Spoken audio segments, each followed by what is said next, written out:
खबरों की शुरुआत करते हैं सरकार के कामकाज से। कोरोना काल में श्रम विभाग ने कर्मचारियों को राहत दी है। श्रम विभाग ने अधिसूचना जारी करते हुए कहा कि प्रदेश में कोरोना संदिग्ध कर्मचारियों को क्वारंटीन अवधि के दौरान नियोक्ता को 28 दिन की छुट्टी और पूरा भुगतान देना होगा।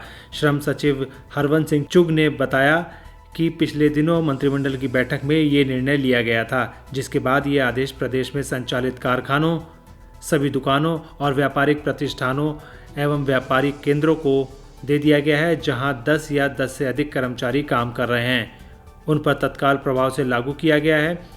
महामारी अधिनियम 1897 की शक्तियों के तहत ये प्रावधान किया गया है।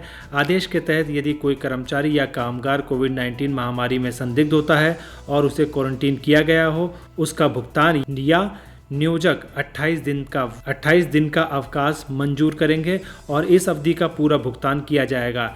इस तरह के अवकाश की मंजूरी के लिए कर्मचारियों को स्वस्थ होने के बाद अपने नियोजक या प्राधिकृत व्यक्ति को चिकित्सा प्रमाण पत्र देना होगा। इसके साथ ही सभी कारखानों, दुकानों, व्यापारिक प्रतिष्ठानों, अधिष्ठानों के सूचना पट और मुख्य द्वार पर कोविड-19 महामारी की रोकथाम को लेकर केंद्र व राज्य सरकार द्वारा बताए गए सुरक्षा उपायों को प्रदर्शित करना होगा। खबर धर्म, संस्कृति और पर्यटन की। रमाकांत की रिपोर्ट के अनुसार उत्तराखंड को वैसे तो देवभूमि कहा जाता है, लेकिन आपको ये जानकर हैरानी होगी कि इस देवभूमि का एक मंदिर ऐसा भी है जहां देवताओं की पूजा नहीं होती है। यहाँ मेले लगते हैं और हजारों श्रद्धालु जुटते हैं। मान्यता है कि मंदिर में आने से मन की मुरादें भी पूरी हो जाती हैं, लेकिन ये सब होता है बिना देवताओं की पूजा पाठ के। आप सोच रहे होंगे कि आखिर ऐसा कौन सा मंदिर है जहां देवताओं की पूजा किए बिना ही मुरादें पूरी हो जाती हैं। जी हाँ, वो हैं देवता के गुरु देवगुरु बृहस्पति, जिनकी तपस्थली उत्तराखंड के नैनीताल में है। नैनीताल के ओखलकांडा ब्लॉक में मौजूद देवगुरु पर्वत की चोटी पर मौजूद इस मंदिर को दुनिया के गिने चुने बृहस्पति मंदिरों में से एक माना जाता है। मान्यता है कि देवताओं के गुरु बृहस्पति ने इस जगह पर तपस्या की थी। देवगुरु की तपस्थली होने के कारण यहाँ आसपास के गांवों में भी बृहस्पति की पूजा की परंपरा है। घर में होने वाले शुभ कार्य की शुरुआत लोग देवगुरु की पूजा से करते हैं। यहाँ तक गाय भैंस का पहला दूध देवगुरु को ही चढ़ाया जाता है। यही नहीं, नई फसल, सब्जियां और फल भी देवगुरु को सबसे पहले अर्पित किए जाते हैं। खबर प्रदेश में कोरोना की ढाई चाल की। प्रदेश में प्रवासियों के आगमन के बाद कोरोना मरीजों की संख्या में इजाफा होता जा रहा है। दोपहर 2 बजे की बुलेटिन के अनुसार रविवार को 36 नए मामले सामने आए हैं। इसके बाद अब कोरोना मरीजों की संख्या 1341 पहुंच गई है। जांच रिपोर्ट में 1118 नेगेटिव सैंपल मिले हैं। प्रदेश में अब तक 498 संक्रमित मरीजों का इलाज हो चुका है, उनके घर भेजा जा चुका है। बुलेटिन के अनुसार रविवार दोपहर तक देहरादून में 23, हरिद्वार में 19, पौड़ी में 2, टिहरी में 8 संक्रमित मामले आए हैं। देहरादून में रविवार सुबह 2 कोरोना संक्रमित मरीजों की मौत हो गई, जिसके बाद प्रदेश में कोरोना से मरने वालों की संख्या अब 13 पहुँच गई है। 80 साल के एक बुजुर्ग को सांस की दिक्कत होने के कारण जोगीवाला स्थित निजी अस्पताल में भर्ती कराया गया था। चिकित्सकों ने उपचार शुरू करने के साथ ही उनका सैंपल लिया।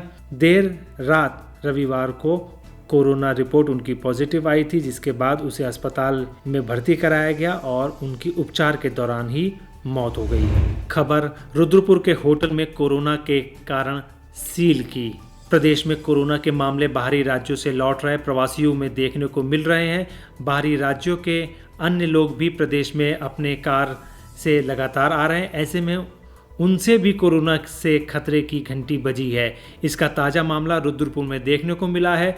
यहाँ फैक्ट्री के काम से आए ट्रांजिट कैंप में एक होटल में रुके हरियाणा में कोरोना मरीज पॉजिटिव निकला है। जैसे ही इसकी सूचना पुलिस को पहुंची तो प्रशासन में हड़कंप मच गया। पुलिस ने होटल सीज कर फैक्ट्री में उससे संपर्क में आए लोगों की जानकारी लेकर जुटाना शुरू कर दी है। हरियाणा से एक युवक सिटकुल की औरंगाबाद इलेक्ट्रॉनिक फैक्ट्री में आया था, जिस दौरान ट्रांजिट कैंप के सेंटर पॉइंट होटल में कुछ दिन रुका था। इसके बाद 2 जून को वह वापस हरियाणा के लिए रवाना हो गया था। जब हरियाणा में उसकी रिपोर्ट पॉजिटिव आई तो यहाँ पर हड़कंप मच गया। इसकी सूचना रुद्रपुर पुलिस को मिली तो जिला पुलिस और स्वास्थ्य महकमे में हड़कंप रहा। आज पुलिस ने आनन फानन में होटल को सील कर दिया। स्वास्थ्य कर्मचारियों ने होटल के 11 कर्मचारियों को आइसोलेट कर दिया है। खबर ट्रेन द्वारा गंगोत्री से यमुनोत्री यात्रा के आसानी से करे जाने की। उत्तराखंड में रेल लाइन का लगातार विस्तार हो रहा है। गंगोत्री धाम यमुनोत्री धाम अगले 5 साल में एक साथ जुड़ सकेंगे। इसके लिए रेल लाइन बिछाने की प्रक्रिया की फाइनल रिपोर्ट तैयार कर ली गई है। लॉकडाउन के कारण तमाम समस्या थी, लेकिन अब उत्तराखंड के चारों धामों की रेल सेवाओं से जुड़ने के लिए इंतज़ार नहीं करना पड़ेगा। ऋषिकेश कर्णप्रयाग रेलवे प्रोजेक्ट का काम जोरों पर है। आने वाले 5 साल के भीतर गंगोत्री और यमुनोत्री का काम भी रेल सेवा से जुड़ जाएगा। गंगोत्री और यमुनोत्री तक रेल लाइन बिछाने का फाइनल सर्वे रिपोर्ट तैयार कर ली गई है। रेल विकास निगम ने डोईवाला से गंगोत्री यमुनोत्री तक रेल लाइन बिछाने के लिए डीपीआर तैयार कर दी है। परियोजना की कुल लागत 20,500 करोड़ रुपए आ रही है। सर्वे के लिए देहरादून के डोईवाला स्टेशन से गंगोत्री की दूरी को नापा गया है। इस वक्त अगर हम सड़क से डोईवाला से गंगोत्री जाते हैं तो करीब 10 से 12 घंटे लगते हैं। रेल लाइन बिछने के बाद 2 घंटे में ही श्रद्धालु गंगोत्री यमुनोत्री धाम जा सकेंगे। खबर गरीब कारोबारियों की भूखमरी की शिकायत की। कोरोना वायरस के बाद लॉकडाउन हुए करीब 2.5 माह का समय बीत चुका है। ऐसे में कई लोगों पर आर्थिक संकट मंडराने लगा है।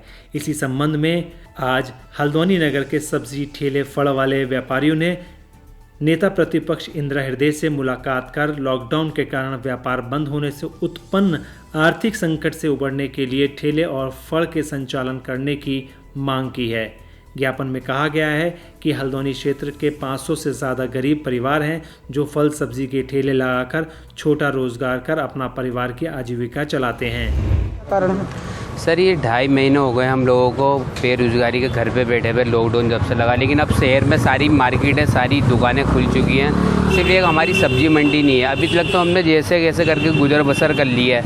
अब गुजर बसर करना भी बहुत मुश्किल हो रही है क्योंकि 5 जनों का परिवार है। एक आदमी का भी 5 जनों का परिवार है तो वहाँ 300 हम दुकानदार हैं। लेकिन हम ये नहीं कह रहे हैं प्रशासन कि हम 300 दुकानें एक साथ खोलेंगे। हम ये चाहते हैं कि 150 दुकानें आज खुल जाए, 150 कल खुल जाए। एक दुकान जैसे सोशल डिस्टेंसिंग का है पालन, वैसे हम करना चाह रहे हैं। लेकिन हमें कोई अनुमति नहीं मिल रही है। हम हर जगह जा रहे हैं और बहुत परेशान हैं इस समय। खबर भीमताल में एक दरोगा और एक सिपाही की पत्नी की मौत से। हल्द्वानी के जमरानी इलाके में आज दर्दनाक हादसा हुआ है। एक ही परिवार की 2 महिलाओं की खाई में गिरने से मौत हो गई है। दोनों महिलाएं आपस में दौरानी जिठानी हैं। एक का नाम नेहा जोशी और दूसरी का नाम मीनाक्षी जोशी है। बताया जा रहा है कि दोनों महिलाएं अमृतपुर के देहरा गांव की रहने वाली हैं। वह आज स्कूटी से अपने घर की ओर वापस लौट रही थी, तभी अचानक उनकी स्कूटी डिसबैलेंस हो गई और दोनों महिलाएं खाई से नदी के अंदर जा गिरी। दोनों के जानकारी जब पुलिस को लगी तो भीमताल और काठगोदाम की पुलिस मौके पर पहुंच गई। बताया जा रहा है कि दोनों महिलाओं की करीब 2 घंटे खासी मशक्क़त के बाद बॉडी को निकाला गया है। फिर उनको अस्पताल में ले जाया गया जहां डॉक्टरों ने उन्हें मृत घोषित कर दिया।